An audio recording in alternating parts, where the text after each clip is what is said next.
Šačiuose pradėjus dėlioti gardelę ir pratęsus ją Latvijos pusėn, linijų susikirtime atsiranda ir Dobelės rajone esanti Puokainė. Sakoma, kad čia sklinda ypatinga, žmonės gydanti, raminanti, apvalanti energija. Palyginus su Lopaičiais, Puokainė tuščia vieta.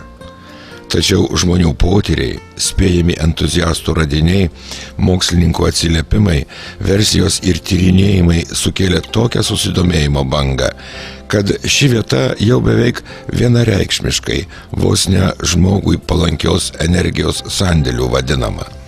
O į jį plaukia ne tik vietiniai, bet ir lankytojai iš viso pasaulio.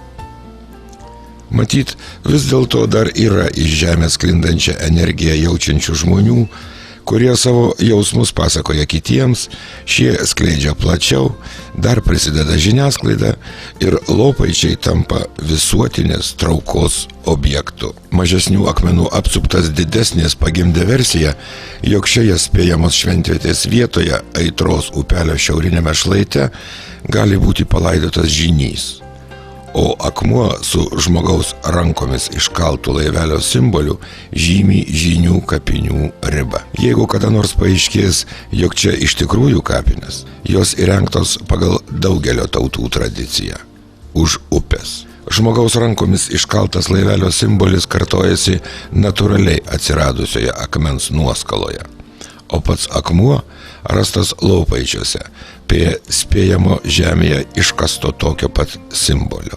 O anot Londono Metropolitan universiteto dėstytojo Aivaro Citronso, maždaug prieš 3600 metų sukurtame, 800 metų senesnėme už Stonehendžo baltų žynių vaidilų rašte apie gyvasties, dausų, laikmečio vedą arba rėdą pavaizduotas mėnuo arba gyvybės ir mirties laivelis, toks pat kaip Lopaičių akmenyse ir žemėje. Specialistai dar spėlioja, ar ši gana taisyklinga duobutė ant akmens esančio apskritimo viduryje atsirado natūraliai ar iškalta. Tačiau beveik visi sutarė, jog šis akmuo Lopaičiuose atsirado neatsitiktinai. Į pietinėme spėjamos Lopaičių šventvietės šlaite esančio akmens įdubimą ranka įkrenta kaip į pirštinę. O iš priekio aiškiai matosi žmogaus veidas. Dailininkas ir skulptorius Leonardas Černiauskas neabejoja, kad akys ir nosis žmogaus padarytos prisitaikant prie natūraliai atsiradusių lūpų linijų. Peties galvos peties liniją primenantį akmenį Lopaičių piliakalnio restauratoriai įdėjo į laiptų pakopą. Tokios pat formos akmenų, kurių keletas tašyti žmogaus rankomis, Lopaičiuose yra daugiau. Jų randama Vembutuose, Paunšvystyje, Vismalduose, Šventorkalnyje ant Platelių ežero kranto ir kitose spėjamuose ar oficialiai pripažintose šventvietėse. Tokios formos akmenų koncentracija šiose vietose gimdo versiją apie senovės žmonių bandymus akmenyje pavaizduoti dievus, kurie stebėtinai panašus į šiais laikais ufologų surinktus susitikimus su ateiviais iš kosmoso liudininkų piešinius. Istoriniuose šaltiniuose minima, kad 1251 metais Lietuvos didysis kunigaikštis Mindaugas prie Tvero susitiko su Žemaitijos didžiuoju kunigaikščiu Vykintu ir kalbino žemaičius jungtis prie Lietuvos. Derybos buvo nesėkmingos, sužeistam Mindaugui su palyda teko sprogti. Tveriškiai kryžkelėje šalia Lopaičių pastatė nedidelį aukurą, pasodino ąžuoliuką ir kalvelę prie Tverų varnių kelio vadina simbolinę karaliaus Mindaugo sužeidimo vietą. Kalne kareiviai praleidžia linksmai laiką.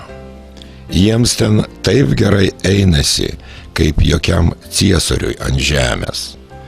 Kalnas atsiveria kožną kalėdų naktį, kareiviai išeina iš jo kaip po ugningi pavidalai, po tam valgo ir geria, kiek jų širdis trokšta, po tam jie šoka pagal balsus stebuklingai gražios muzikos ir tad jie pasidaro kariškas ginklų laušas.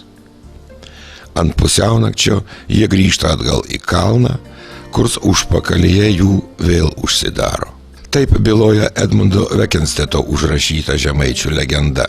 Šita jos vieta turi fantastinį tęsinį, kurį vieni gali priimti kaip sutapimą, kiti kaip ženklą, treti lyg legendos įsikūnijimą. Kiekvienas anot Vekensteto užrašytus pasakojimus lietuviškai išguldžiusio Jono Šliūpo valnas priimti pagal savo suvokimą.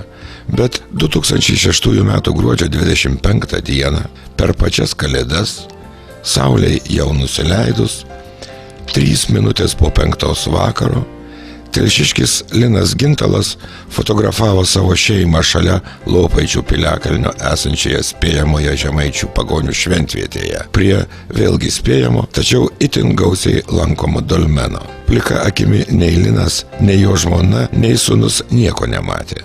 O iš skaitmeninio fotoaparato nuotrauką perkelus į kompiuterį, joje pasirodė keistas dolmeną dengiantis ūkas. Šiek tiek fantazijos turintis žmogus jame gali įžiūrėti veidą, kurį sudaro už ūko esančių dolmeno akmenų šešėliai. Tad iš legendos sužinojęs apie kalne laiką leidžiančius, per Kalėdas iš jo išeinančius žemaičių kareivius ir pamatęs Gintalo nuotrauką, kas nori valnas manyti, jog tai žemaičių iš Lopaičių piliakalnio dvasios pasirodė prieš fotoaparato objektyvą.